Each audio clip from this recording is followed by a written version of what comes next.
Hai semuanya, selamat datang di channel YouTube Garuda IDN. Berikut ini kami akan membagikan kumpulan berita timnas terbaru nih, diantaranya sebagai berikut.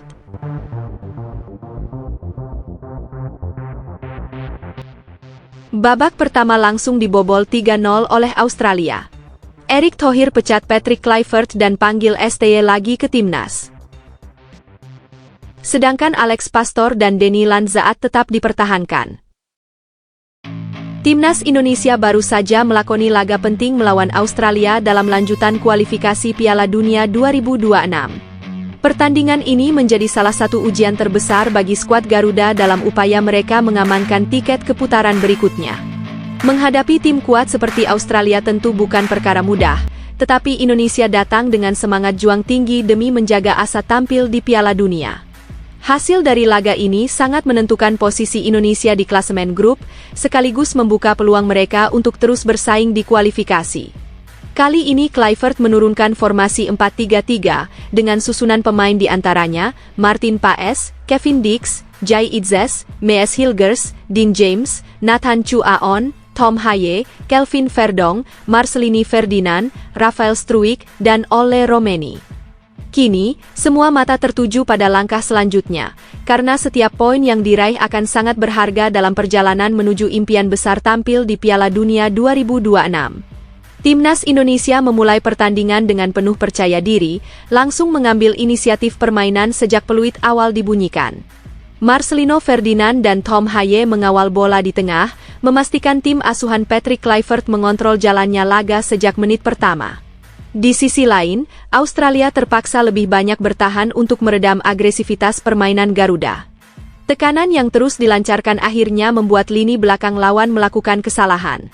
Mees Hilgers mendapat tackle keras dari pemain Australia, memberi kesempatan bagi Indonesia melalui situasi bola mati. Kelvin Verdong mengambil eksekusi dengan mengirim umpan ke dalam kotak penalti. Jai Itzes yang menyambut bola dengan sundulan hampir saja mencetak gol, namun Matt Ryan masih sigap menghalau bola tersebut. Tak butuh waktu lama, tekanan dari skuad Garuda kembali membuahkan peluang emas. Verdong mengirim umpan akurat ke arah Rafael Struijk, memaksa Kie Rowus melanggarnya di dalam kotak terlarang. Wasit pun tanpa ragu menunjuk titik putih, memberikan Indonesia peluang emas untuk membuka keunggulan. Kevin Dix maju sebagai eksekutor dan melepaskan tendangan keras ke arah gawang. Sayangnya, bola membentur tiang dan skor tetap tidak berubah.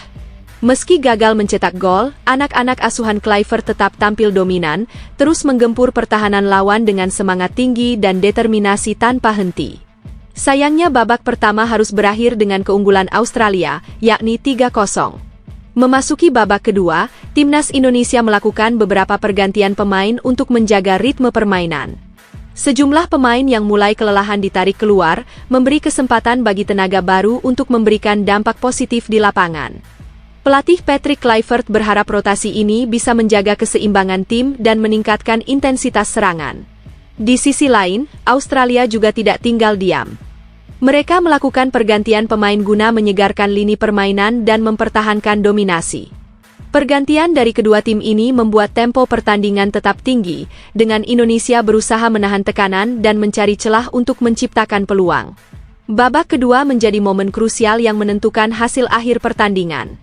Pertandingan semakin panas, untuk hasil bisa lihat di judul thumbnail video ini.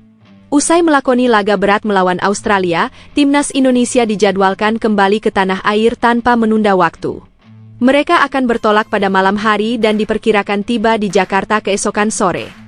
Kepulangan ini menjadi bagian dari persiapan tim untuk menghadapi tantangan berikutnya, yaitu pertandingan melawan Bahrain yang akan berlangsung pada 25 Maret 2025.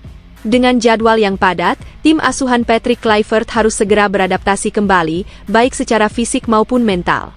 Staf pelatih kemungkinan akan memberikan sesi pemulihan untuk mengembalikan kebugaran pemain yang baru saja bertarung di laga sulit. Selain itu, strategi juga akan dievaluasi guna menghadapi Bahrain, lawan yang tidak bisa dianggap remeh. Laga melawan Bahrain memiliki arti penting bagi Indonesia dalam upaya mereka melangkah lebih jauh di kualifikasi Piala Dunia 2026. Kemenangan akan semakin membuka peluang bagi Garuda untuk terus bersaing di grup dan menjaga asa tampil di panggung sepak bola terbesar dunia. Dukungan dari supporter tentu sangat diharapkan agar para pemain semakin termotivasi. Kini, fokus penuh tertuju pada persiapan menghadapi Bahrain. Jika strategi yang tepat diterapkan dan para pemain mampu menunjukkan performa terbaik, bukan tidak mungkin Indonesia akan meraih hasil positif. Harapan besar menyertai perjuangan timnas, dan seluruh masyarakat Indonesia tentu menantikan kemenangan yang akan membawa mereka selangkah lebih dekat ke impian besar tampil di Piala Dunia. Ini baru mantap, Pascal Struijk kode keras bakal ke timnas Indonesia di awal tahun 2025 ini. Dia juga mengungkapkan bahwa sudah dipanggil oleh PSSI untuk persiapan kualifikasi bulan Maret nanti.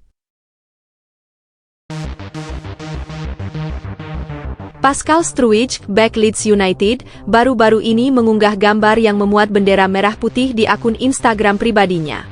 Aksi ini langsung menyita perhatian para pencinta sepak bola Indonesia. Tak berhenti di situ, Joel Piroe, rekan Struijk, turut meramaikan kolom komentar dengan menulis, "Indonesia memanggil." Komentar tersebut memicu spekulasi di kalangan penggemar.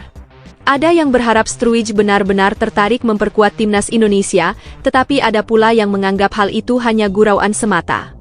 Antusiasme fans Garuda terlihat jelas dari serbuan komentar di unggahan Struijk. Banyak yang mendukung jika pemain berusia 25 tahun itu mau membela timnas Indonesia. Harapan semacam ini bukan hal baru, mengingat sebelumnya Kevin Dix dan Mees Hilgers juga menjadi sorotan sebelum akhirnya bersedia memperkuat skuad Garuda. Kini, Dix tengah menjalani proses naturalisasi, sementara Hilgers telah resmi menjadi warga negara Indonesia dan memperkuat lini pertahanan timnas. Jika Struijk bersedia bergabung, timnas Indonesia akan memiliki lini belakang yang tangguh dengan kehadiran Jai Itzes, Mees Hilgers, dan Kevin Dix. Kombinasi tersebut diakini mampu membawa skuad Garuda bersaing di level internasional, termasuk memperbesar peluang lolos ke Piala Dunia 2026. Kehadiran Struijk akan menjadi tambahan kekuatan signifikan untuk mewujudkan impian besar ini. Pascal Struijk pertama kali bergabung dengan Leeds United pada awal tahun 2020. Di paruh musim pertamanya, ia tampil dalam 5 pertandingan, mengumpulkan total 216 menit bermain. Pada musim 2020-2021, Struijk berkompetisi di berbagai ajang, termasuk Premier League, FA Cup, dan Carabao Cup. Ia mencatatkan 29 penampilan dan berhasil mencetak 1 gol. Musim berikutnya, yakni 2021-2022, Struijk fokus di Premier League dan Carabao Cup, di mana ia tampil sebanyak 31 kali dan kembali mencetak 1 gol. Pada musim berikutnya, performanya semakin meningkat, di mana ia bermain dalam 31 pertandingan dan mencetak 2 gol, serta memberikan 1 assist. Meskipun Leeds mengalami penurunan ke divisi kedua Liga Inggris, kemampuan Struijk tetap terjaga. Di musim lalu, ia tampil 25 kali di Carabao Cup dan Championship, mencetak 5 gol yang menunjukkan kontribusinya yang signifikan bagi tim. Saat ini, Struijk telah bermain sebanyak 11 kali dengan mencetak 2 gol, terus menunjukkan dedikasi dan potensi besar yang dimilikinya di lapangan.